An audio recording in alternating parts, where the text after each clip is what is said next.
Ya, bismillahirrahmanirrahim. Assalamualaikum warahmatullahi wabarakatuh. Waalaikumsalam warahmatullahi wabarakatuh. Jadi hari ini rencana saya akan memberikan beberapa pertanyaan seputar PPM yang mungkin nanti insya Allah akan dilaksanakan di tanggal berapa rencana PPM? Tanggal 12 Oktober, Pak. Minggu 12 depan, Oktober hari minggu Rabu. depan. Ya. Kira-kira Bu mengajar di kelas berapa nanti? Kelas 3. Kelas 3. Di jam pertama atau di akhir? Jam pertama, Pak. Pertama. Di sini saya ingin mengajukan beberapa pertanyaan seputar perencanaan ibu, terus pelaksanaannya nanti, gambarannya bagaimana, harapan ibu nanti juga setelah terjadinya observasi di kelas ini, apa harapan ibu untuk siswa dan harapan ibu untuk diri itu sendiri. Ya. Jadi saya mulai dari pertanyaan pertama, bagaimana ibu mempersiapkan pembelajaran untuk materi kali ini? Ya, baik Pak. Yang pertama saya lakukan itu menganalisis capaian pembelajarannya, Pak. Nah, terkait pertemuan kali ini itu secara garis besar capaian pembelajaran saya itu untuk terampil bergerak. Kemudian setelah saya analisis, saya mencari topik pembelajarannya. Dari topiknya itu yang saya angkat jadinya variasi dan kombinasi gerak dasar lokomotor. Jadi nanti di dalam situ tuh ada 3 gerak, jalan, lari, dan lompat. Selanjutnya itu setelah saya analisis, saya tentukan topik, saya rancang, saya tuangkan dalam rencana pembelajaran mendalam. Kemudian saya cari referensi bentuk kegiatannya. Setelah itu saya siapkan peralatannya, karena kan kita kalau PJOK harus ada alat-alatnya ya Pak ya, jadi harus kita siapkan juga. Ini itu sih Pak. Berapa jumlah murid yang di sana ibu akan Sekitar 25 sampai 28. alokasi waktu yang digunakan Alokasinya 2 kali 35 menit. 1 JP 2 JP sampai pertemuan. Ya. Baiklah, kita ke pertanyaan yang kedua, sumber belajar apa saja yang digunakan nanti di dalam pembelajaran ini? Untuk sumber belajar tentu saja saya memilih sumber belajar yang kontekstual dan mudah dijangkau, Ya. seperti buku pembelajaran PJOK yang memang sudah disediakan di sekolah. Setiap anak itu memang sudah dijatah 1 buku. Kemudian saya mencari tambahan materi di Google. Kemudian saya juga memanfaatkan teknologi AI untuk memberikan gambar peraga kepada anak-anak supaya pembelajaran jadi lebih menarik. Kemudian lingkungan sekitar Pak untuk anak-anak praktek langsung. Kemudian ada modifikasi alat. Oke. Yang banyak ya, sumber belajarnya lumayan. Jadi untuk sumber belajarnya cukup banyak.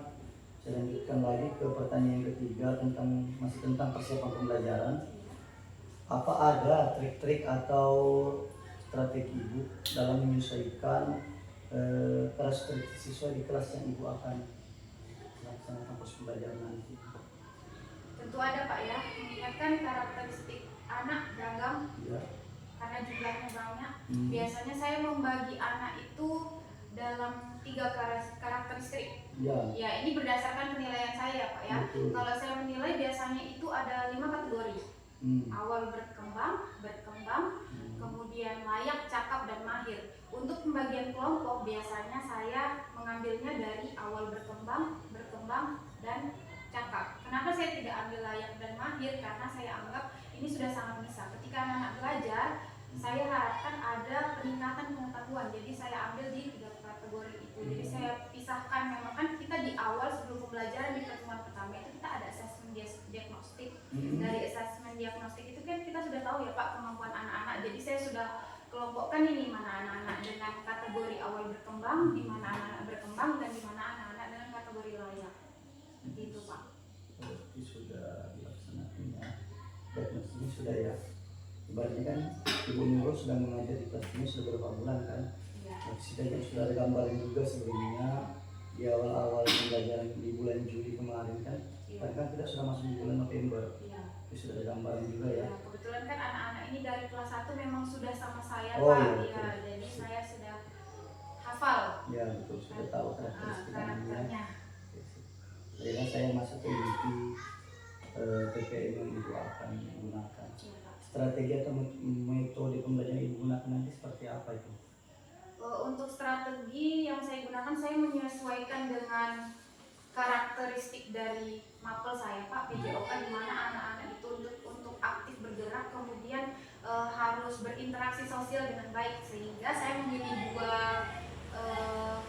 dua strategi. Yang pertama saya pakai play based learning, di mana anak-anak bermain dengan harapan saat bermain itu dia bisa beraktivitas secara aktif dan menyenangkan. Kemudian saya kombinasikan dengan cooperative learning, di mana mereka nanti akan bekerja sama, saling memberikan umpan balik dalam setiap kelompok. Ketika memang ada teman yang perlu diperbaiki, jadi langsung memberikan saran kepada temannya untuk memperbaiki geraknya. Jadi cooperative learning kan sifatnya umum, general. Nah, di dalam pendidikan, cooperative learning terbagi dalam beberapa tipe. Ada role playing, bermain peran, ada jigsaw, ada student discussion, ada picture and picture. Jadi nanti bisa Ibu tambahkan di cooperative learning itu tipe apa jenis yang Ibu gunakan. Seperti teman kemarin yang diwawancara oleh Ibu Darmawati. Nah, itu kemarin ada teman yang bilang jadi kooperatif. Dia sistem kooperatif kelompok, tapi tipenya dia tipe talking stick. Jadi tipenya nanti kita menentukan tipe kooperatif learning yang kita gunakan. Jadi terarah nanti di langkah-langkah. Jadi kooperatif learning yang kita gunakan terus menggunakan tipe, karena sama saja jika kita menggunakan berbasis masalah misalnya saya menggunakan model pembelajaran berbasis masalah. Berbasis masalah itu ada 4 pemecahan tipenya: inquiry, discovery learning, PJBL, dan PBL. Nah, jadi ada 4. Nah, itu untuk berbasis masalah. Nah, untuk cooperative learning itu turunannya ada 21 tipenya.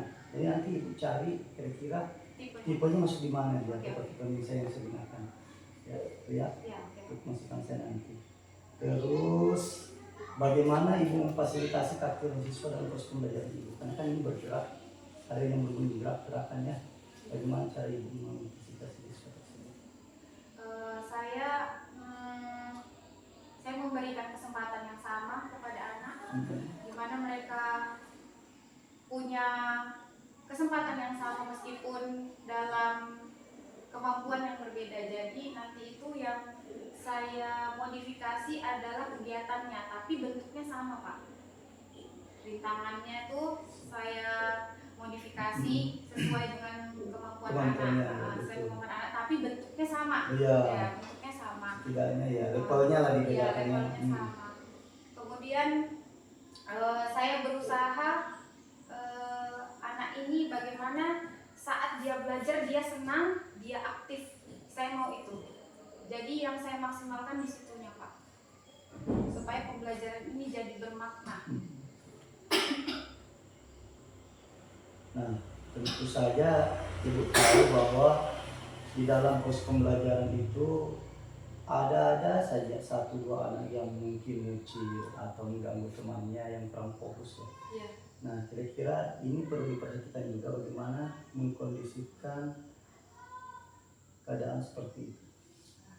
Jadi biasanya saya di pertemuan pertama kali, di awal sekali itu Pak, saya memang sudah punya kesepakatan kelas dengan anak-anak. Bagaimana kita bermain, bagaimana kita beraktivitas saat pemanasan, itu memang sudah kita buat kesepakatannya bagaimana supaya kelas yang kondusif.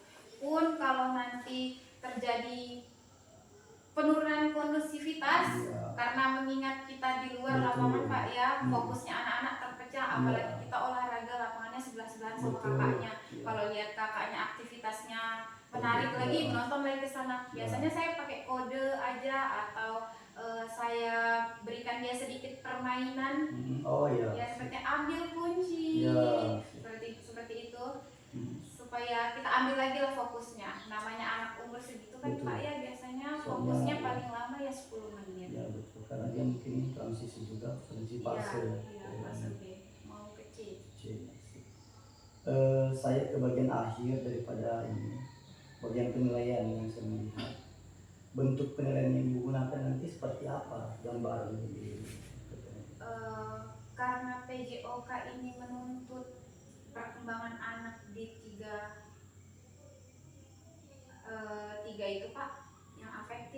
Oh, tiga ya, tiga Ya. fase ya.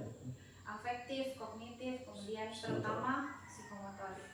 Jadi yang saya gunakan adalah assessment autentik, assessment keseluruhan. Ya. Nah, kemudian assessment ini saya pakai prinsip assessment as learning, for learning, sama yang satunya lagi, itu tiga itu, supaya assessment ini bukan hanya hasil, tapi juga bagian dari proses pembelajaran. Jadi selama anak-anak belajar itu ada hal-hal yang memang mau saya observasi.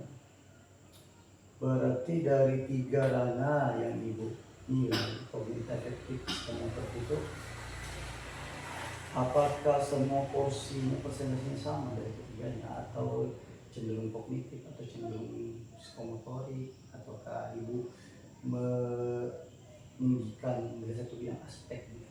Saya tinggikan di psikomotorik, Pak. Ya, karena kan memang tadi capaiannya terampil bergerak. Sesuai dengan CP yang Ibu tuangkan dalam TP-nya tentunya. Ya. Apa harapan Ibu dari pembelajaran yang Ibu kali ini yang akan dilaksanakan di kelas 3? Saya berharap anak-anak itu tidak hanya berkembang secara fisik, tidak aktif secara fisik, tapi secara karakter juga dia baik. Karena tadi kan saya bilang saya mau menggunakan strategi cooperative learning. Saya berharap di situ anak-anak bisa meningkatkan kerjasamanya dengan temannya, kemudian empatinya terhadap temannya, kemudian sportivitasnya sebagai nilai olahraga yang memang selalu dijunjung di setiap cabang olahraga. Ini kan Ibu sudah merancang BPM Ibu dari beberapa minggu sebelumnya. Pasti Ibu sudah punya gambaran di nanti ke depan, minggu depan insya Allah. Tantangan yang kira-kira muncul dengan menggunakan model ini, metode ini, terus materi ini untuk anak-anak kelas 3 itu apa kira-kira yang nanti muncul tantangannya? Kalau di kelas rendah itu tantangannya dari kelas 1 sampai kelas 3 itu hampir sama, Pak. Yang pertama itu karena luas, pandangannya luas, konsentrasinya, fokusnya itu susah sekali. Makanya ya itu yang jadi tantangan fokusnya, karena kan anak-anak, apalagi anak-anak itu melihat sesuatu yang beda, pasti dia langsung terarah ke situ lagi. Kemudian kondisivitas kelas, karena kan kita ruang bebas ya Pak ya, kondusifnya itu pasti jadi tantangan juga. Jadi kedisiplinannya anak tuh bisa dilihat juga dari situ, karena kan biasa ada anak yang berkali-kali harus diingatkan terus, fokusnya harus dijaga terus, harus ditegur terus, karena pandangannya mereka luas dan ruang bergeraknya bebas. Jadi yang menjadi tantangan itu yaitu keaktifan murid itu sendiri, bagaimana dia bisa tetap mengikuti alur dengan baik. Instruksinya Ya. Ini terakhir, akan penutup sekali penutup. Untuk Ibu sendiri, tadi kan harapan untuk siswa. Nah itu untuk harapan untuk diri Ibu sendiri, kira apa harapan Ibu kira-kira dalam kegiatan observasi kali ini untuk Ibu sendiri harapan? Pertama, saya berharap ini sih Pak, saya mau lihat sejauh mana strategi pembelajaran yang saya gunakan ini tingkat efektivitasnya terhadap murid kelas rendah. Kemudian saya berharap Bapak sebagai observer memberikan saya umpan balik, memberikan saya kritik yang konstruktif, di mana mungkin ada hal yang harus saya perbaiki, saya tambahkan, saya kurangi, atau apa yang sekiranya membuat pembelajaran saya nanti jadi baik, menarik untuk saya lakukan. Saya sangat berharap Bapak memberikannya. Jadi itu tadi 10 pertanyaan yang saya coba utarakan, dan semua jawabannya saya rasa bagus dari Ibu. Semoga nanti minggu depan di kegiatan observasi bisa berjalan lancar, kondusif, dan diberi kesehatan sampai akhirnya.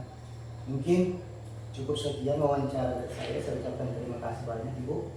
Dan apabila tadi dalam penyampaian pertanyaan saya ada yang tidak berkenan, mohon maaf, saya ucapkan lagi sekali lagi. Yang lebih yang mohon dimaafkan. Assalamualaikum warahmatullahi wabarakatuh. Waalaikumsalam.